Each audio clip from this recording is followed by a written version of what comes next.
and we saw how God is working with people from backgrounds different than maybe we would normally expect. People outside of Israel, people who had not grown up following Yahweh. And as we looked at those stories, hopefully you noticed the theme of blessing, right? And who was blessing whom in most of those stories? Each other. Yeah, it's difficult to figure out who would bless whom more because it was usually multi-directional. And of course, God was in the center of all of that, blessing all the people involved. So today what I want to do is I want to build on that by looking at practical I call them spheres of life, in which you actually live and meet and interact with people in. So now that we know that God's Spirit works with people of all different backgrounds and so forth, that's nice, but then what does that actually look like day to day, and how do we do this? And I'll just we're just going to look at one sample example of a sphere of life as part of this. But before I do that, I want to kind of frame this in how I've thought about this. It's so important for us to recognize who we are as humans and what we do with most of our time, because it should be within those spheres is where our faith should be lived out. So what I see a lot of times is many people live out their faith in faith-oriented settings. So that means like at church or a prayer meeting, at a Bible study. That's where their faith is most clearly evident. And that's good. But then what about the other 6 days of the week, or, we are awake for roughly 12, 15 hours a day, depending on who you are. Hopefully you're not awake 20 hours a day. And what are you doing with all that time? Well, most of us go to work, we have a career, a job. If I just took your job and asked how many hours you spend going to your job compared to how often you're at church, where is most of your time spent? Obviously at your job, which is not bad. But then how often do we think of our job as the primary place to live out our faith? It should be. Yeah, it should be. And of course, as pastors, that's natural, our faith and job. But what about everybody else? They also should be thinking in the same way, right? So we're going to look at, I'm going to skip this slide here. You don't need to. Well, I want to talk a little bit about the stuff here. I'll do this quickly. When you look at people, any human person, they're made up of certain functionalities. Functionalities are things they can do. What makes it a person a person. All of us have these elements. So we are moral beings. In other words, all human beings, no matter their background, have some sense that certain things you do are good and right, and certain things you do are not good. Doesn't matter who you are. All studies that have ever been done on any cultural group throughout history have recognized all people have this element in the way they think and do. Okay? All human beings, in order to thrive and survive, have to have interaction with other human beings. So we are by nature social. All of us have brains, and we use those to think and engage with the world. We are emotional. Most people, some people over time can lose some of that, but usually if I were to come to Nestor and find out that he had just been diagnosed with cancer, it's going to trigger an emotional response in me because I'm a close friend to him, and it'll make me feel sad, upset, which is actually a good thing, right? That we wouldn't want to, if he told me that and I was just like, who cares? That would be bad, right? So it's actually good that we have emotions. And then we are also physical beings. I can stand here and move around and do things. And if I couldn't, however, relate to the world would be very different, right? So what's important here is we often don't think about these things as actually important for faith. In other words, if I wasn't these things, I couldn't have a spiritual life. Most of the time we talk about God as spiritual in a very abstract way. We don't know how to relate it to this life. Also, we also have these things, we all know them, 5 senses, right? Sight, touch, smell. When was the last time you thought about how smell impacts your relationship to God?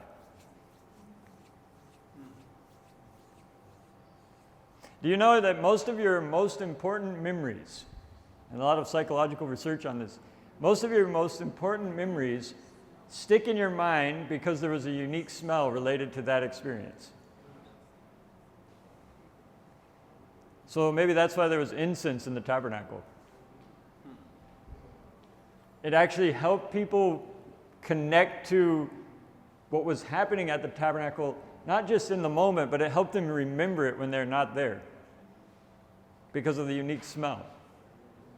So, touch, taste, actually all of these are extremely important for what it means to be human, but also what it means to be someone who pursues God. So we often don't think about those things when we talk about our faith.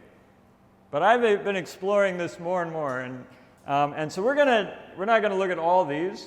We're gonna take a couple of the senses here, and we're gonna combine it with something else. So just like Nestor likes Genesis chapter 1 and 2, I also like Genesis chapter 1 and 2. And some time ago, I analyzed them to see what does Genesis 1 and 2 tell us is the core of what it means to be a human. And I found 6 what I call spheres of life that make up what it means to be human in Genesis 1 and 2. The first thing is, and you mentioned this, God gave humans food. Dr. Dukan says that's the first gift to humanity. We're going to talk more about food and drink. So humans eat and drink. Okay? Another sphere of life is God said you should work and you should rest. Okay? So we work and we rest. The next one is language. We see the first time humans use language is Adam naming animals. But the idea that you have some sort of communication process, without that, you won't be fully human. Companionship, which leads to marriage, which leads to kinship groups, which leads to whole societies, which is built into Genesis 1:2. It says, be fruitful and multiply. So marriage is the starting point to actually what it means to have societies. Entire groups of people come from marriage and families. All right? And then, of course, clothing or the body, our physical body, and last, a home or a place of residence. The Garden of Eden was different than the world. So it doesn't mean the world was also good, but the Garden of Eden was separated out as a home for Adam and Eve. So these are the spheres of life. Now, how many of us still live within these kinds of spheres? Okay? How many of us still eat and drink and have meals? All of us, right? How many of you work and need rest? Yeah, we don't always get it in balance, but we do need all those things. How many of you wear clothing? Thankfully, all of you wore clothing today. Let's continue that practice. Okay? All right? So we still that. And all of us, if I were to ask you, what's your most important place where you spend time, many of you are going to be like, oh, my home. Right? That we put a lot of time into making our homes nice. We pick certain places to live purposefully. So all of these is actually where we spend most of our time. But how often do we talk about faith in relation to these things? And how I live out my faith in these spheres. So what we're going to do is we're going to focus on one of those spheres. So I want you to see what it means to develop relationships and how this can impact how you build relationships with people outside of your own background. In order to do that, we're going to do something together here. We're going to do the sphere of food and eating, partly because this is where I've done the most research. Okay, and it's extremely interesting to me, and because I was asked to speak, I get to choose the topic, so if it's interesting to me, no, that's not the only reason. Okay, all right, so here's what I want us to do. We're going to make 2 lists here, 2 lists, so you're going to help me.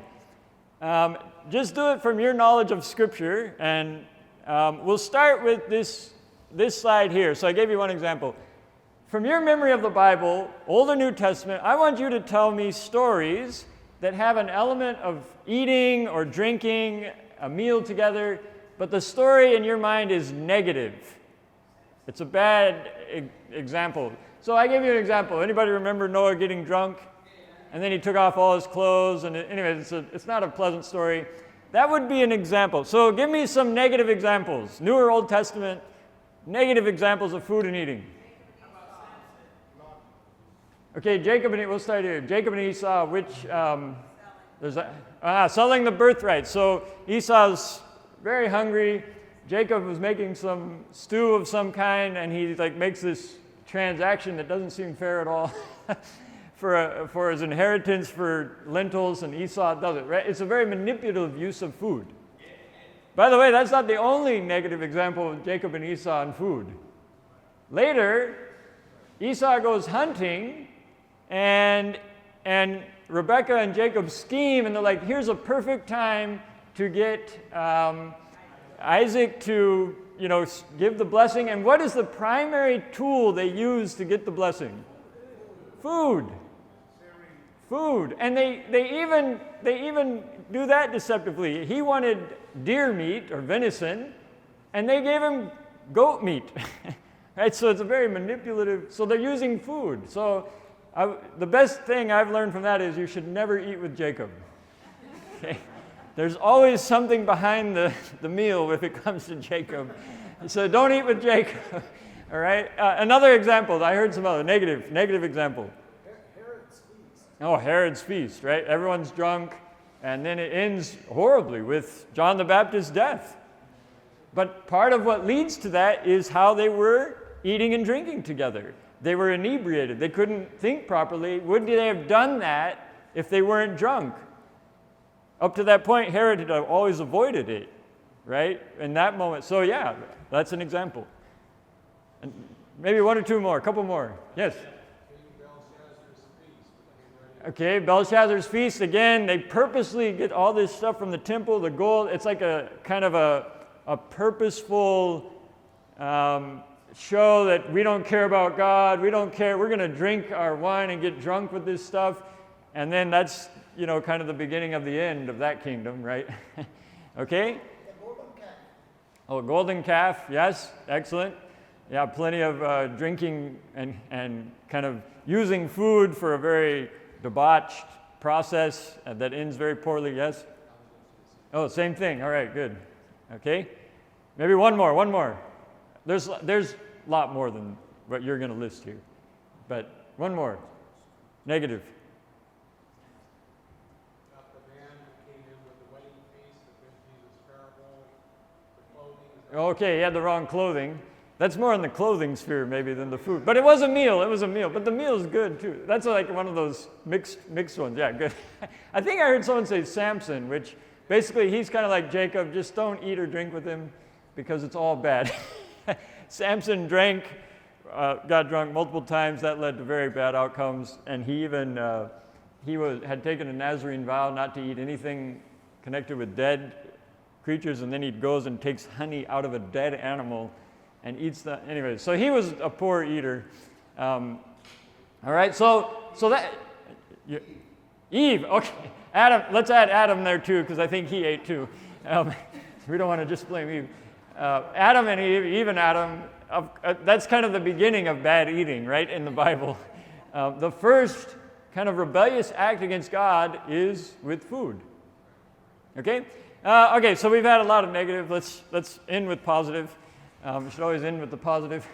Okay, so what are some positive examples of food eating? So I put, Jesus eating with the disciples, this very meaningful meal where they're together eating in the upper room, and something that we commemorate all the way till today to a certain extent, right? What's some other positive examples? Jesus making the 5 loaves into... Okay, good. So we have two here. So we have Abraham, which time? The 2 angels. Okay, very good. So at the time he thought they were strangers, 2 angels and one was God, actually. Good. And then you said Jesus with feeding the 5,000 bread, and he did it again with 4,000, and that's, beautiful stories. Samuel. Which? Picking up the king. Okay. So he's having a feast with his all. Yes. Samuel had a feast, and you find several stories in the book of 1st, 2nd Samuel and Kings where you have feasts. You have, for example, David giving, he would have a crowd of people come, and they would have a worship kind of gathering, and part of that would be he would give everyone rice cakes which were like these special large things with raisins, raisin cakes, not rice, raisin cakes, and he would give it to the entire crowd. And a very beautiful setting kind of idea. Yeah. Oh, Queen Esther, yeah. It depends which angle you look.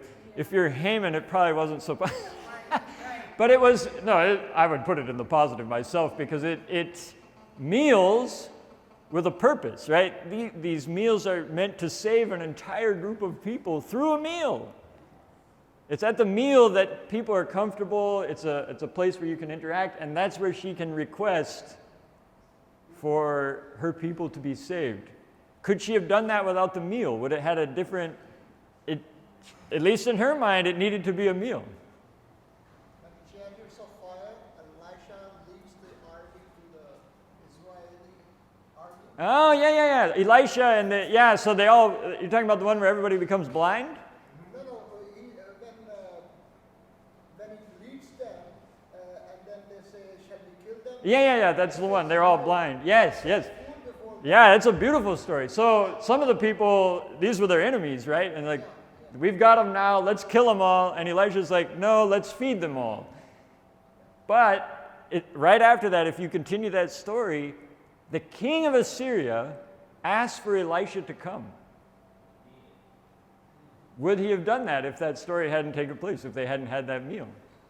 So they went from being enemies to respected friends because of food. Okay, you guys like the positive ones. Everybody's saying naming them. The feast where Mary washed. Yeah. Yes, Jesus' feast, Mary Magdalene. It's at a meal, which gives it additional meaning. All the people are sitting around, beautiful. Yes. Oh, to David. Yeah. When her husband had refused, which they were famished, they needed the food. Excellent. Manna. Last Supper. Yeah. Good. Manna. Jesus feeding the disciples after he was resurrected on the... Okay, good. Yeah, we'll come back to some of these, like that one. Okay, so we have a lot of positive, negative. Now I want to ask you a question. Let's take some of these negative ones.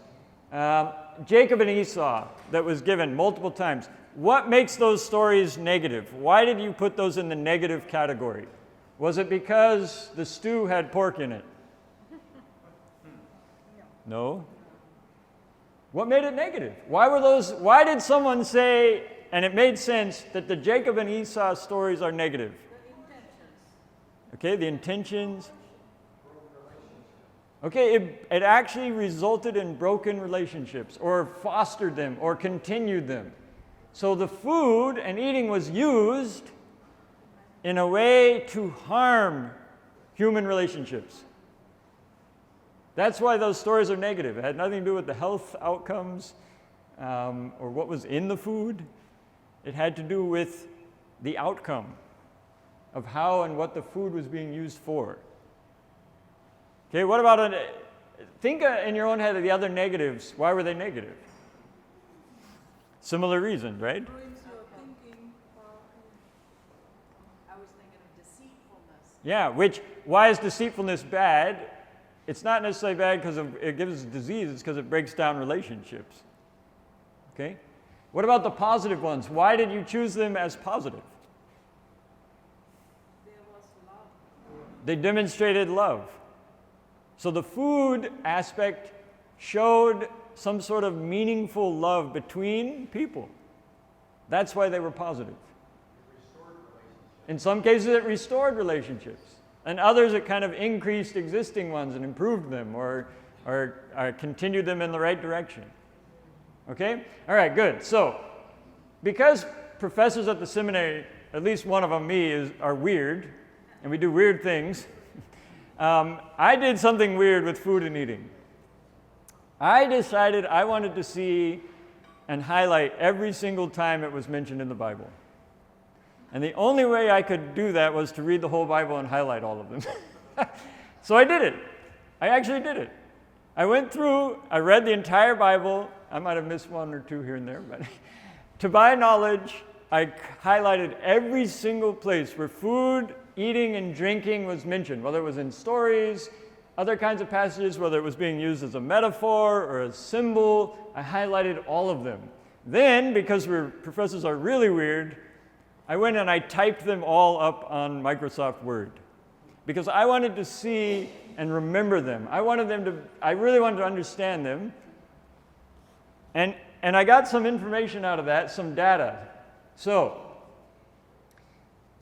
any idea, when I typed this up, any idea how many pages single-spaced it was? When I typed up all the passages about food and eating and drink and meals in the Bible. Any idea? 25. You're quite a ways short. Getting closer. He said 100. We're getting close now.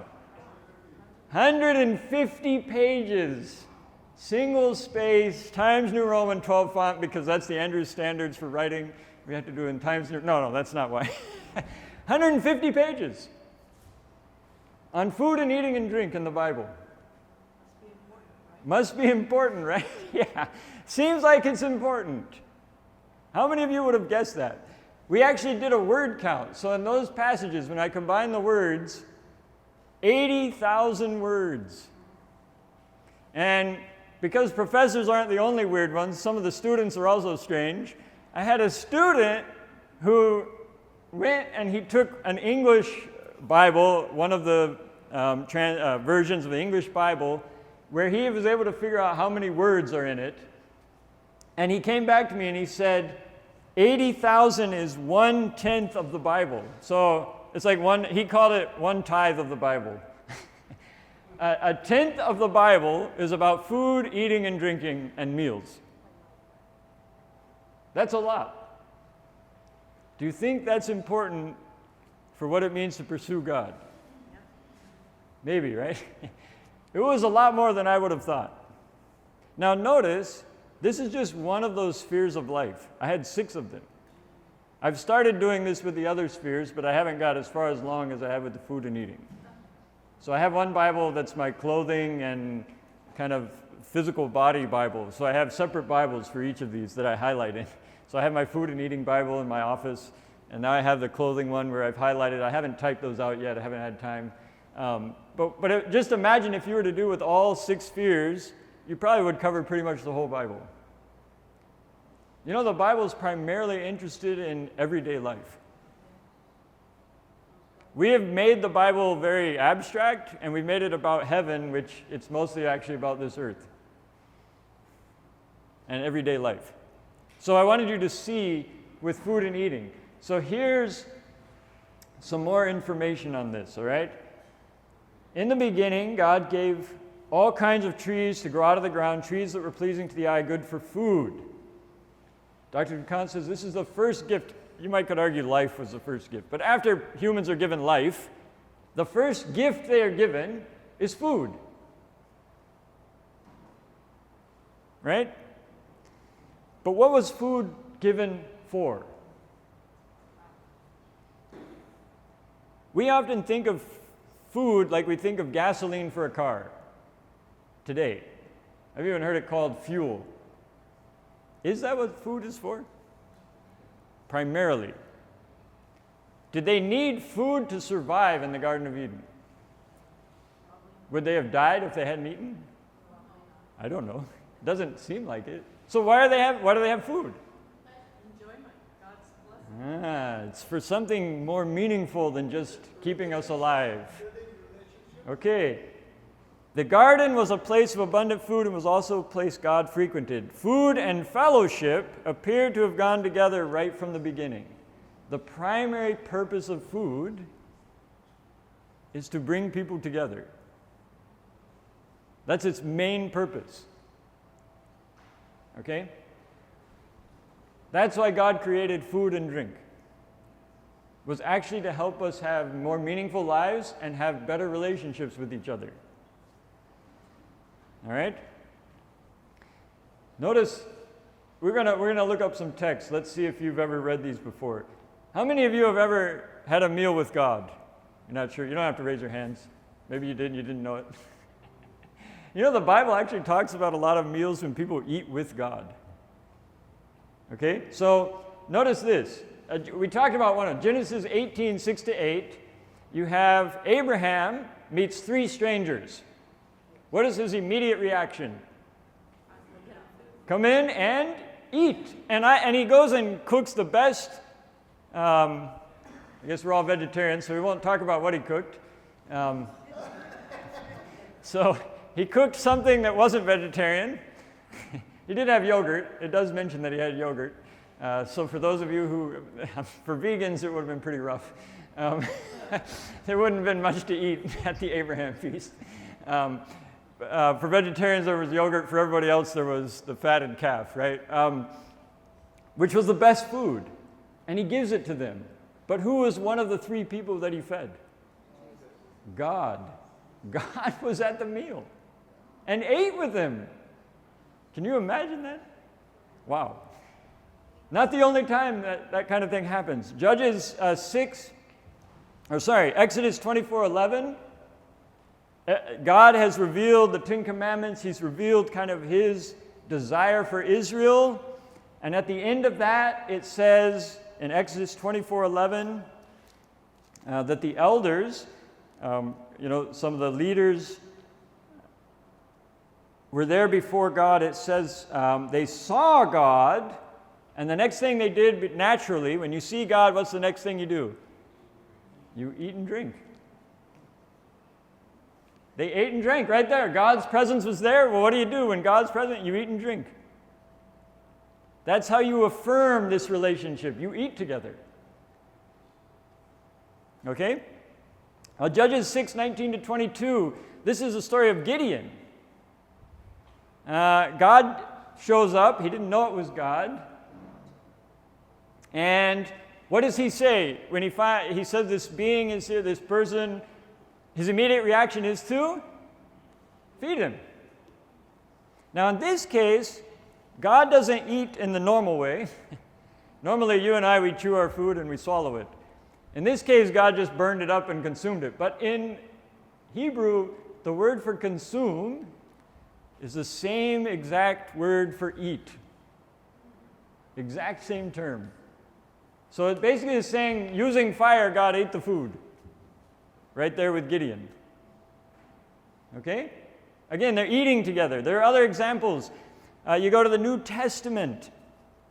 Of course, we could look at every time Jesus eats with someone, that's God eating with people, right? We'll talk maybe a little more about that later. Luke 24, road to Emmaus. We've all heard the story, road to Emmaus. Jesus is with these people, they're talking, they don't know it's Jesus. Until which point? When do they recognize that it's Jesus? When he breaks the bread. It was something about the meal that triggered that memory. And so the food, again, this eating with God is extremely crucial. John 21:9, you mentioned this. It's a beautiful story, one of the last stories about Jesus on earth before he ascends to heaven.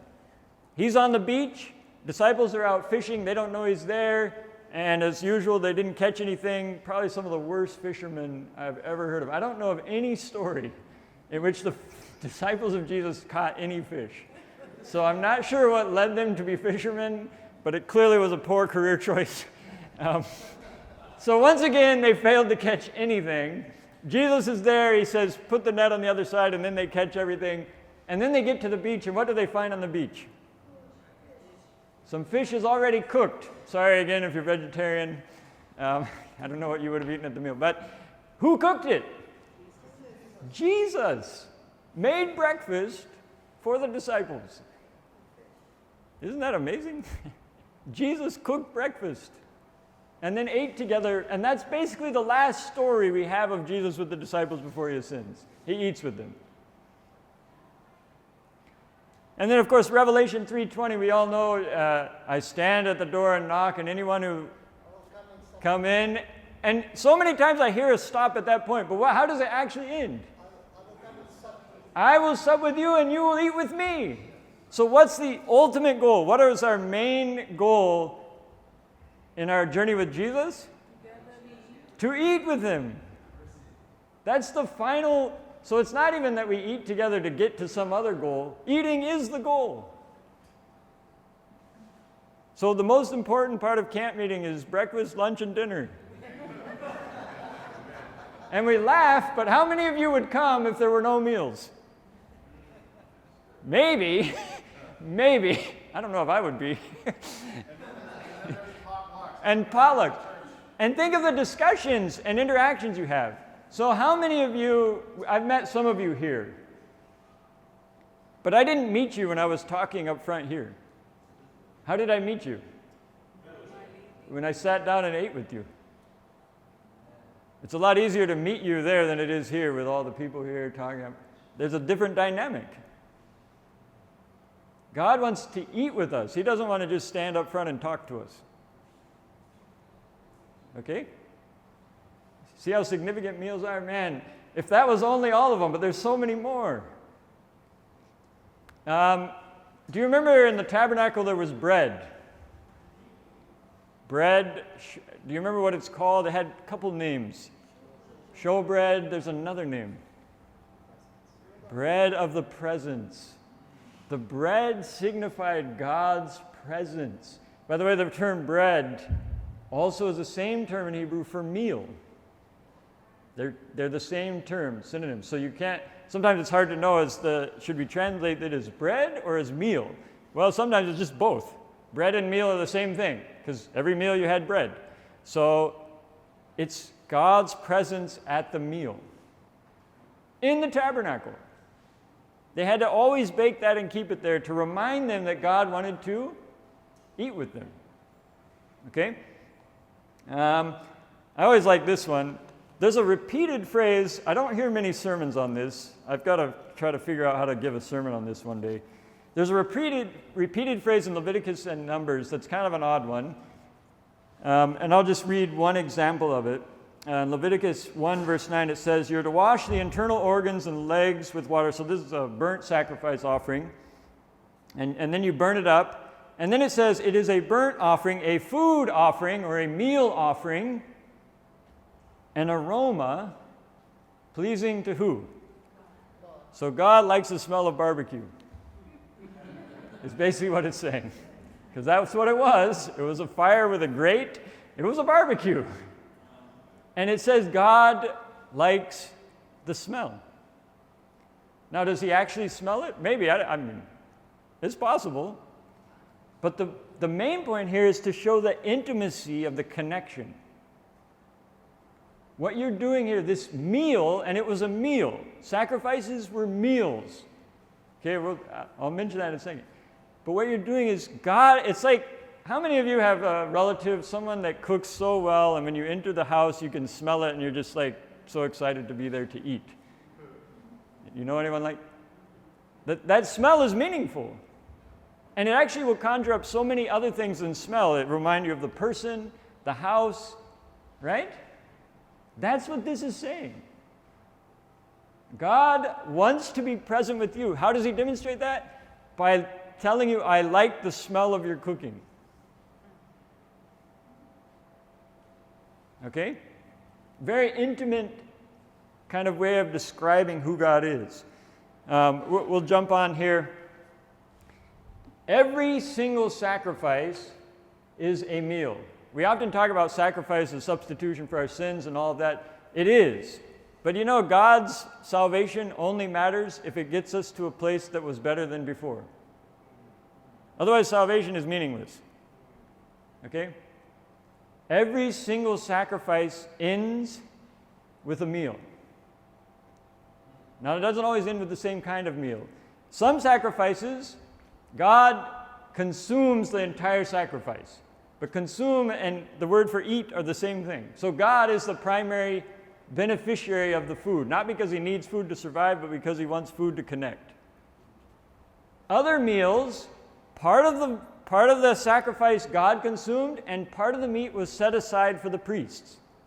And actually the priests could only eat if people brought them food in the wilderness. Later they would have some fields they could also use. But in the wilderness, their food, they relied on food through people bringing sacrifices to the temple, and they got to keep certain portions. There's a third kind of meal. Thanksgiving offerings, fellowship offerings, basically ended with a giant party, which God consumed some of the sacrifice, the priest kept some, and the person who brought the food got to eat some of it. By the way, there's texts that talk about we actually should do that with tithe, where you bring tithe and you all just share it because it was food stuff, grain and meat, and we just have it. Basically, it says a huge celebration. It was a giant party, a tithe party. I don't know if we do tithe parties anymore, but maybe we should. Maybe we should. Tithe parties might be a good idea, especially since we would be following the Bible. So that's usually a good thing. That's what they did. Tithe and meals went together.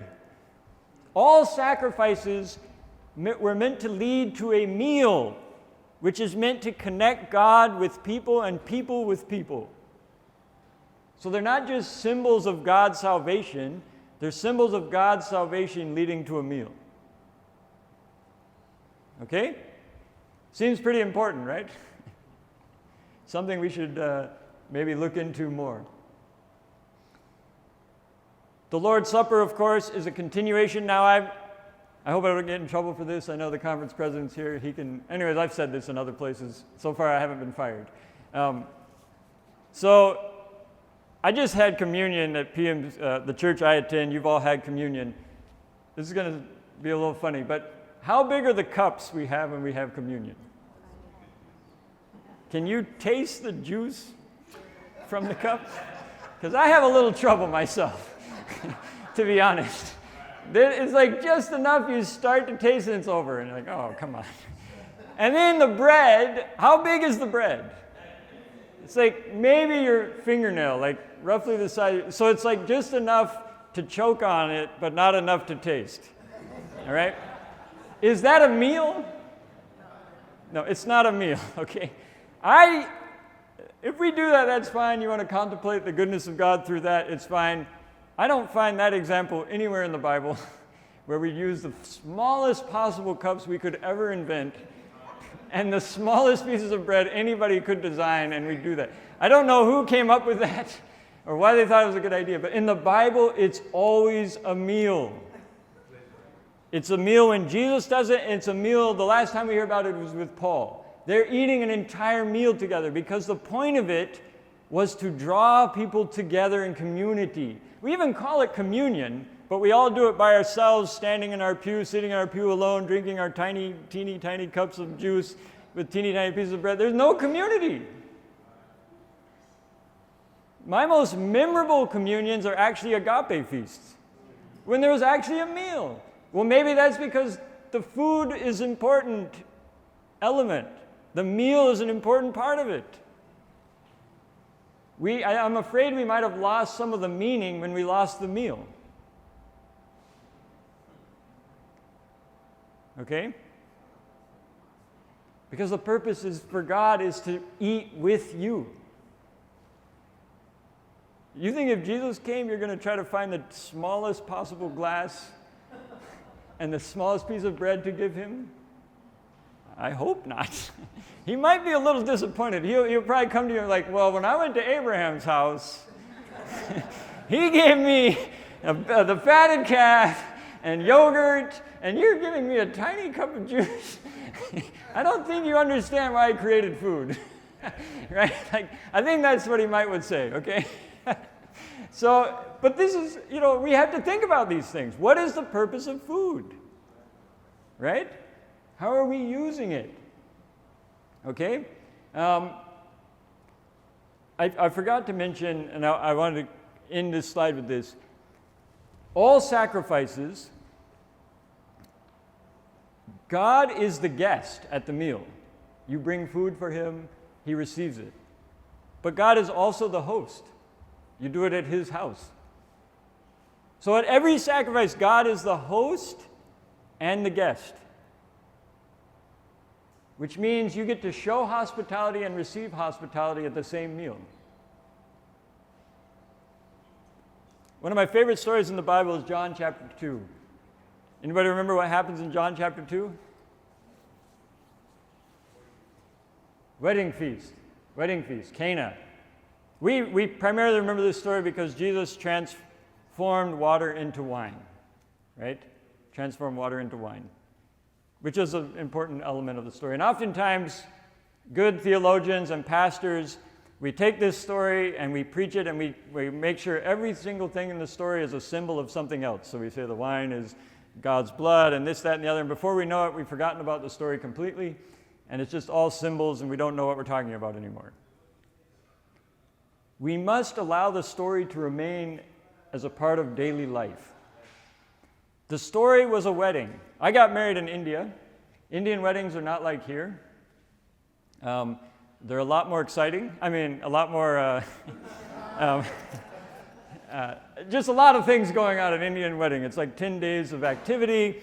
But what it is, it's not two people getting married. It's two families getting married. Two families are getting married. And in India, most marriages, even today, are arranged marriages. Mine wasn't arranged, though we went through all the process of what an arranged marriage is like, so it was semi-arranged. First by us and then later by our families. Anyways, but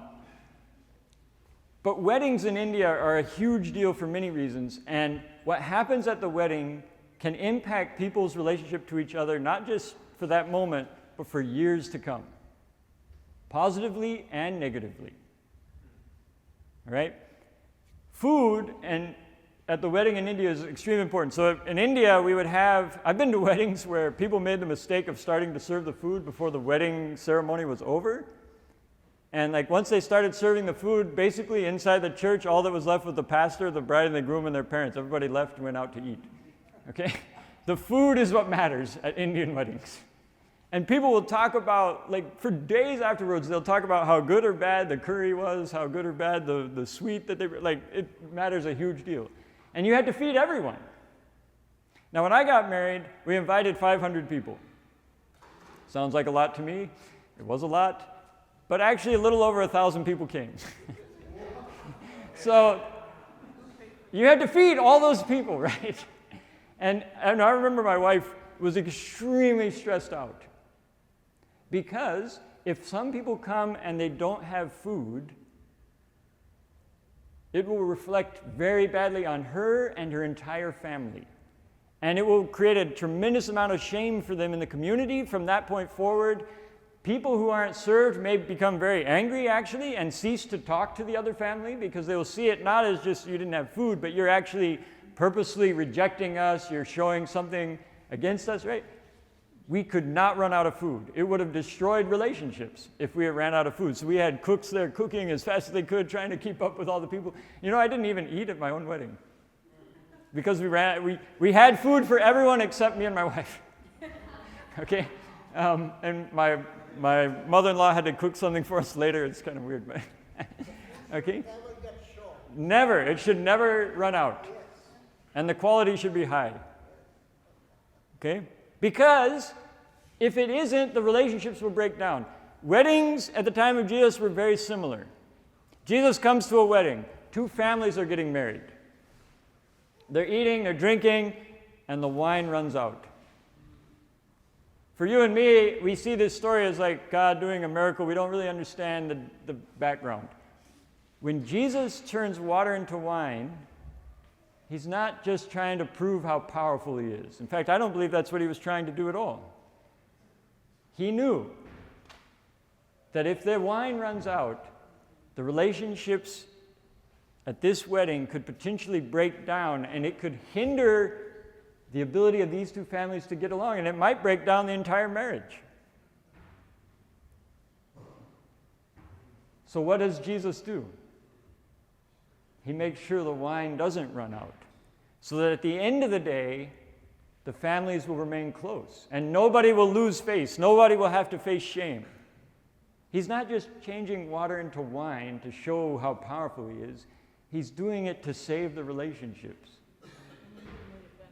And this is the beautiful thing. When Jesus saves a relationship, he doesn't just save it, he makes it better. So it was not just wine, it was the best wine anybody had ever tasted. I like this story. I like to tell people this story proves how much Jesus liked to have parties. But it's through the party, through the everyday things of life. What did Jesus use to save the relationship? Water, wine. Now, you and me, we probably don't usually transfer water into wine, but we actually have access to the same materials that Jesus used to create positive relationships. How many of us can cook? How many of us can eat? However many of you can cook and eat, that's how many of you can create positive relationships with other people, just like Jesus. See how he uses food? By the way, when Jesus came to the wedding, was he a guest or a host? When he first came, he was a guest. And he brought a lot of friends that weren't invited. That's another story, I guess. He's a guest. By the end, is he a guest or a host? He's a host.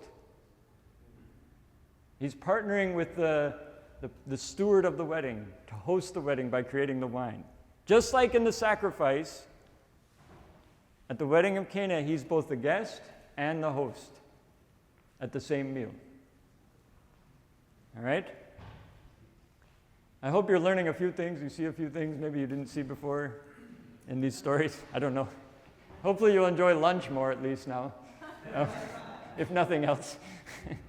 All right? Eating and drinking with God is a huge part of Scripture. We didn't even cover all of them. All right? Eating and drinking with each other. We'll go through this quickly. As Seventh-day Adventists, we have the health message. It's important. Please try to be healthy. I don't want you to become unhealthy. But when I went through the texts in the Bible, do you know how many texts I found on primarily food and eating and drinking being about your physical health? Almost none. Almost none. They're not there. Now that doesn't mean it's not important, but when the Bible talks about food and eating, its interest is mostly on the outcome of the relationships related to the food and eating.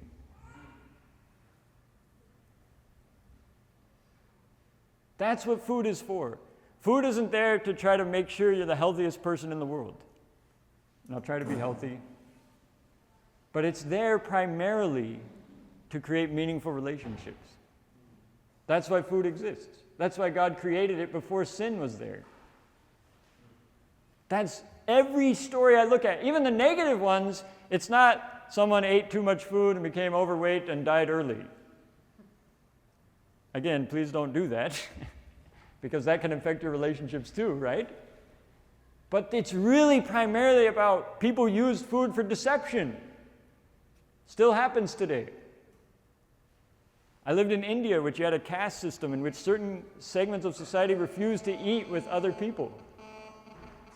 Okay? They're using food as a barrier. I did a study on the civil rights movement and food and eating. And if you notice, one of the key moments in the civil rights movement when it shifted in the 1960s and kind of pricked the conscience of Americans was when extremely brave and courageous people went into diners to sit and eat in a place they were not allowed to eat because of the color of their skin. Can you imagine that? That's the world we lived in not too long ago. That's my parents, right? They can remember that. And in those moments, food sometimes was actually used as a weapon. You can watch videos of people, they sat at diners, and people took ketchup, mustard, and just dumped it on their heads. And they beat them and then put salt in their wounds. So food can be used for evil. That was an opportunity. They could have sat down next to those people and ate the mustard and ketchup with a burger, right? And instead they weaponized the food. Opportunities for relationships. Would history be a little different if people had approached that differently? What if people didn't think food was meant to keep us separate but bring us together? The history of the United States might be different. Right? I think we've gotten this. I like to add this element. And this is important when we're building relationships with our communities. Many times I've met church members who think that the best way to serve God is to give Bible studies and preach. And many people say, I'm not really good at either of those. But I'm glad the pastor is, so the pastor should do mission.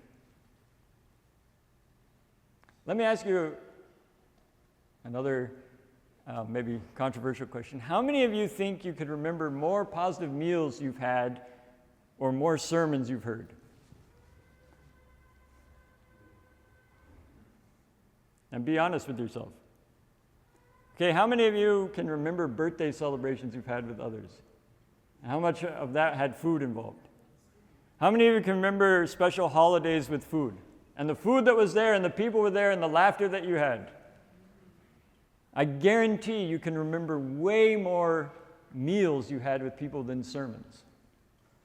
Way more. It won't even be close. Does that mean sermons aren't important? No, but it means they're a lot less important than we probably thought. Okay?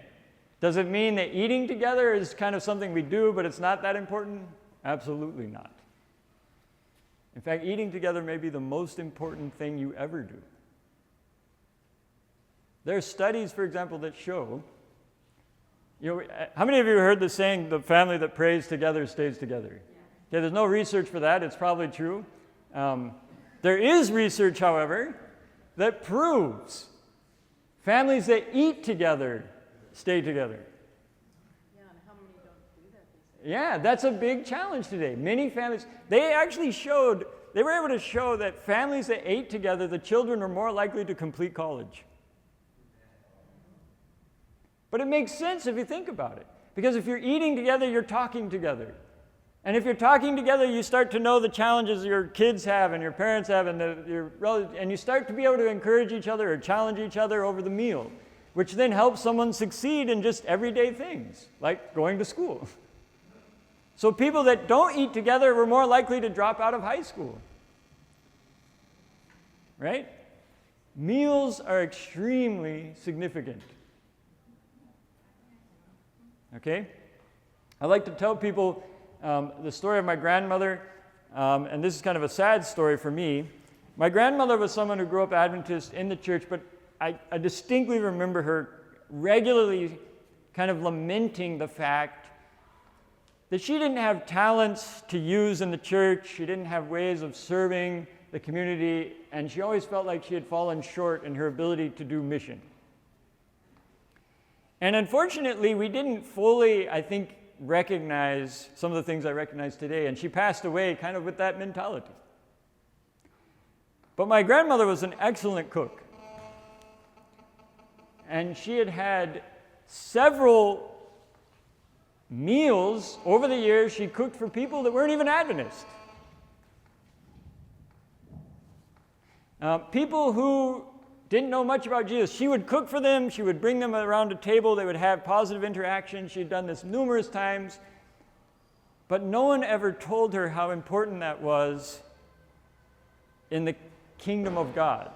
No one had told her that maybe she was actually eating with people and God was present.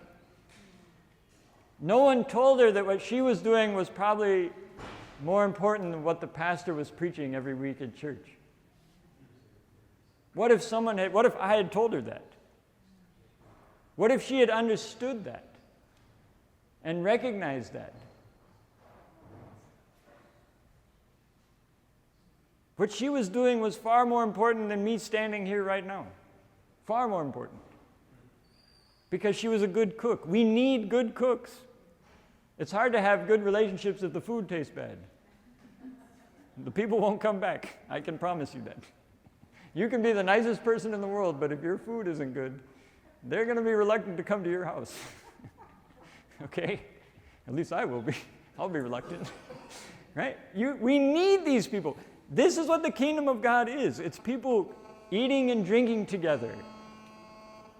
And to do that well, we have to cook well. You actually have to take time to cook. Which I learned in the process of this. I've tried to force myself to cook, and that's more often, and it's not as easy as we'd like to think. It takes time, effort, energy. It's much easier to do things fast, to get fast food, but fast food leads to fast relationships that are very shallow. I like to tell people the problem with fast food is not just that it's unhealthy for you physically, it's actually destroying our relationships. Because we're looking at food as something you just eat as fast as you can to get to the next important thing, whatever that is. When actually eating is important, more important. I like to ask people, can you claim to be making disciples or have a disciple around you if you've never eaten with them?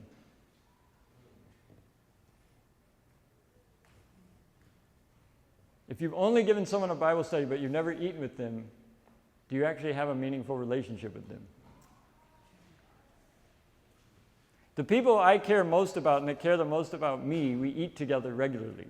People that I'm just kind of acquainted with, I can sit and talk and maybe have a Bible study, but I wouldn't consider them close friends until we've eaten together. I don't think you can claim to be pursuing God and sharing His love with someone if you don't eat with them. And eating is a two-way relationship. The first maybe step for many of us, if we're talking about people in our communities, is to invite someone to eat with us, whether that's at a restaurant or in our own home. Eventually you need to do it in your house for it to be a deeper relationship. And then you have to be willing to eat at their house. Now I like to ask people, when it comes to hospitality, which is more risky, being a host or being a guest? Why do you say guest? You're like immediately like guest. Why? Your own home, it's your responsibility. You can do it. Okay.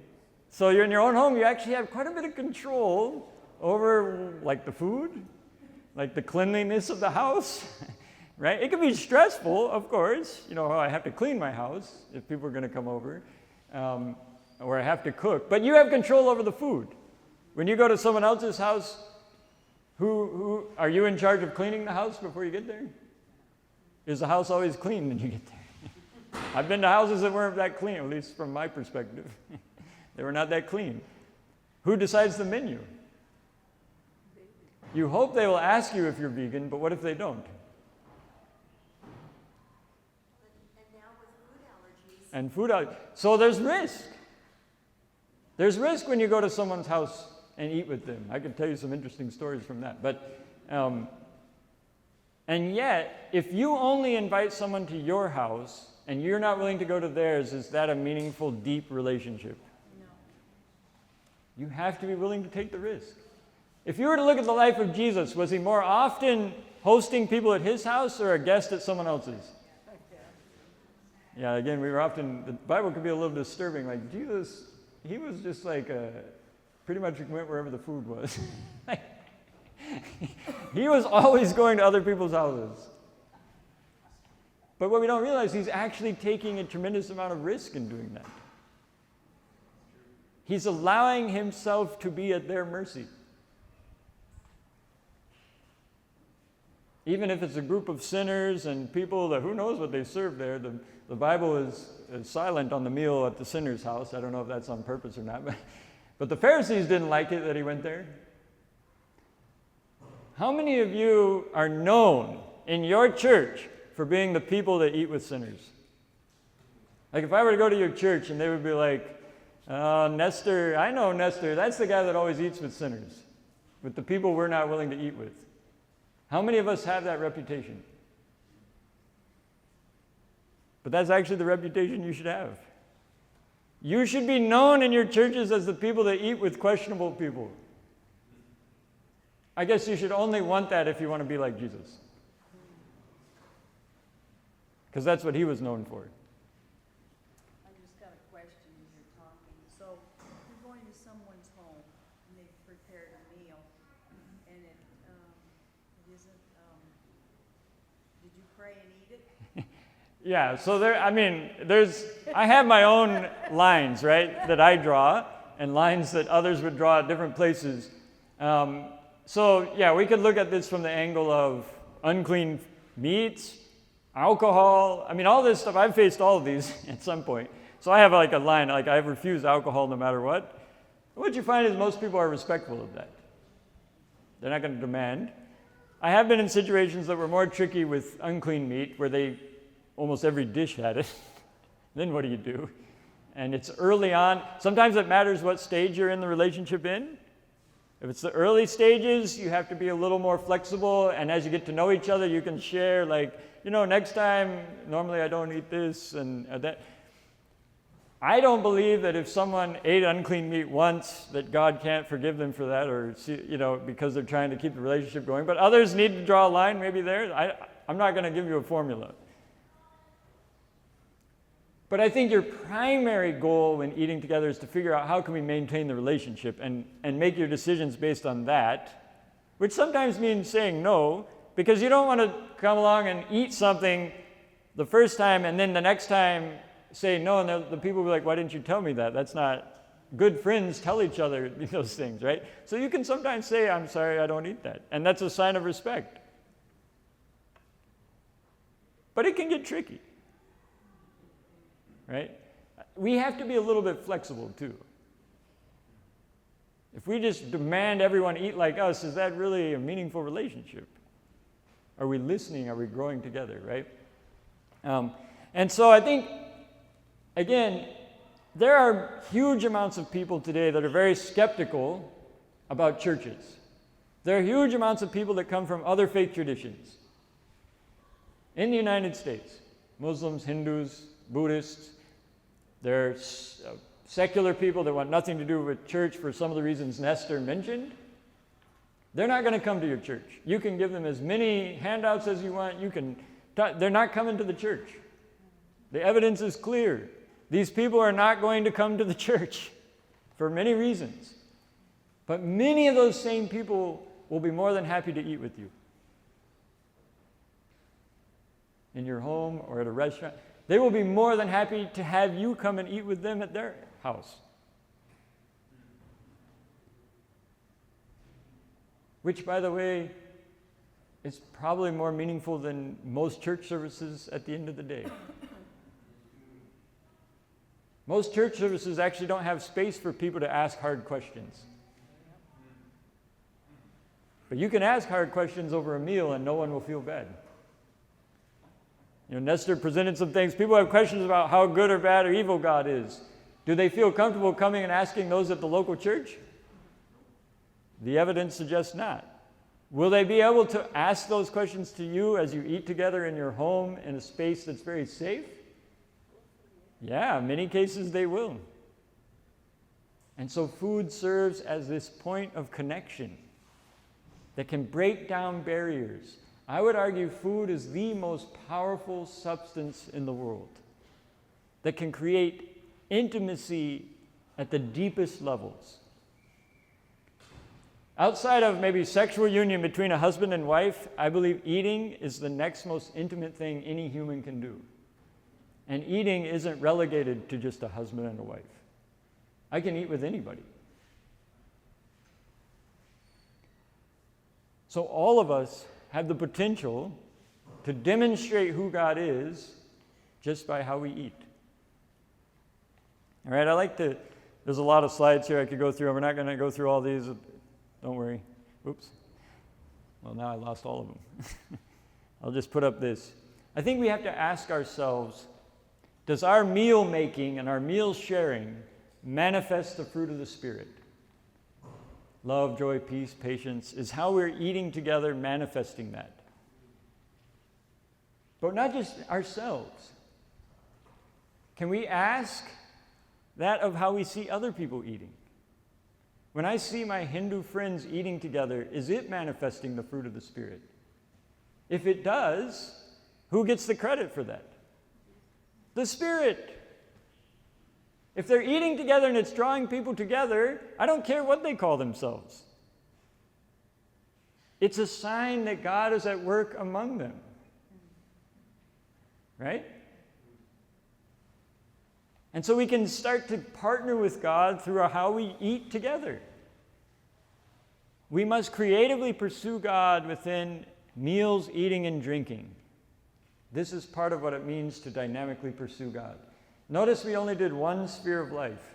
There were 6 of them. What if we went through all 6 of those?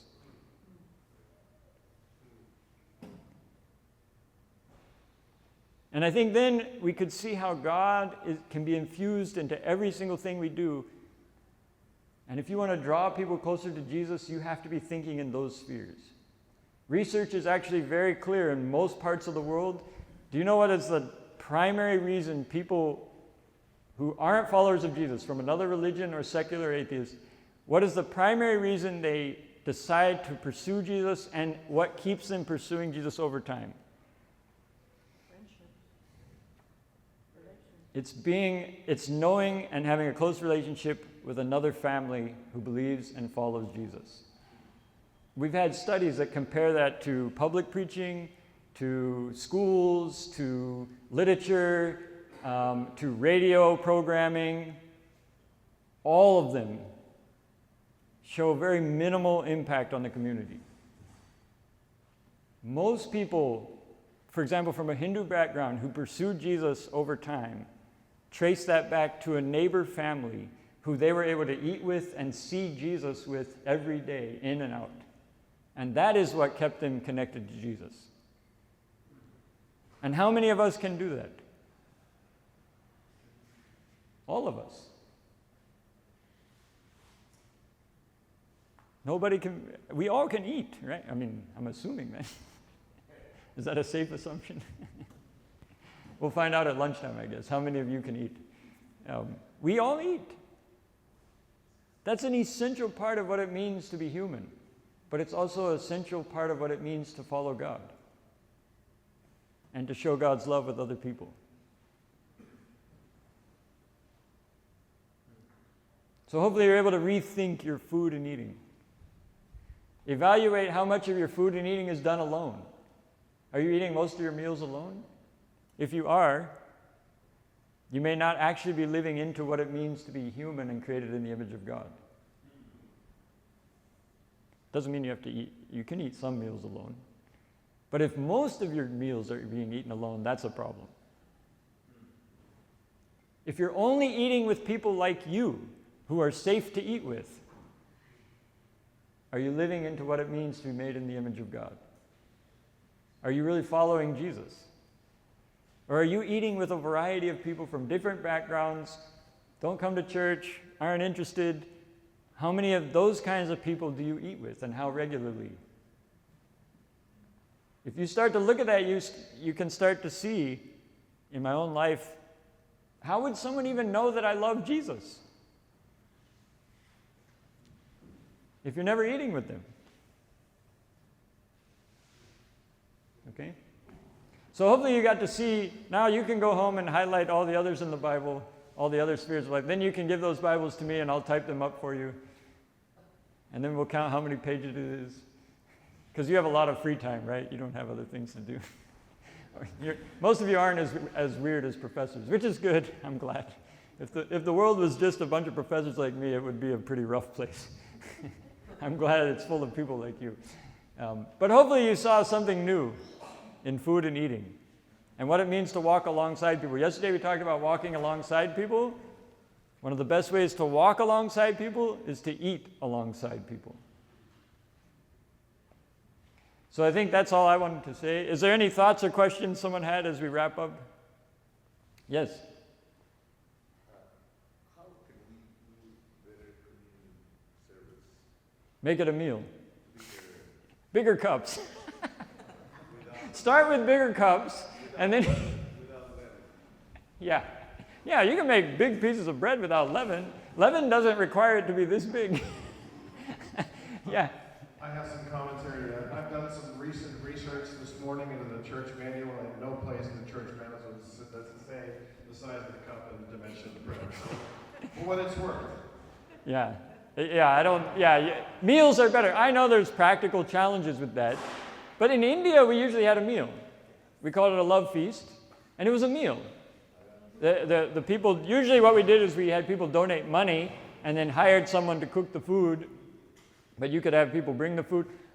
And by the way, it can have all kinds of food, and you can set aside a portion of the time of eating to focus on the wine and that. So that's what Paul was doing. They were eating a regular meal, but then for a certain portion of the time, they would just kind of stop and say, okay, now we're going to commemorate Jesus through these practices. But it wasn't like a separate service. It was a regular meal with a separate element to it.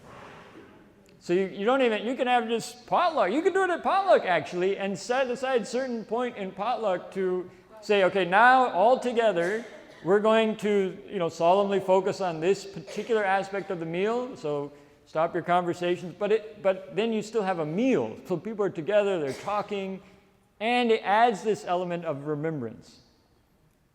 So I think there are ways to do it, definitely. And you can, talk to your local pastor and, give them a little push. And just go up and ask, why are the cups so small? Start the conversation with that. And then see where it goes from there. I have a question. Where do you find people like Hindu and Muslims to come over? Do you invite them? Of course. Yeah, they're in my community. In Andrews? Yeah, there's some students even. But then there are some in the town nearby. Whirlpool headquarters are near Andrews. We have a lot of software engineers. So we go to events that are sponsored by Indian groups, and then we get to know people, and then I have relationships that have been going on for 10, 15 years because of that. Yeah, they're all around. If you live in a city, they're around you. They're somewhere not too far away, and oftentimes they're living in the same apartment building. Okay?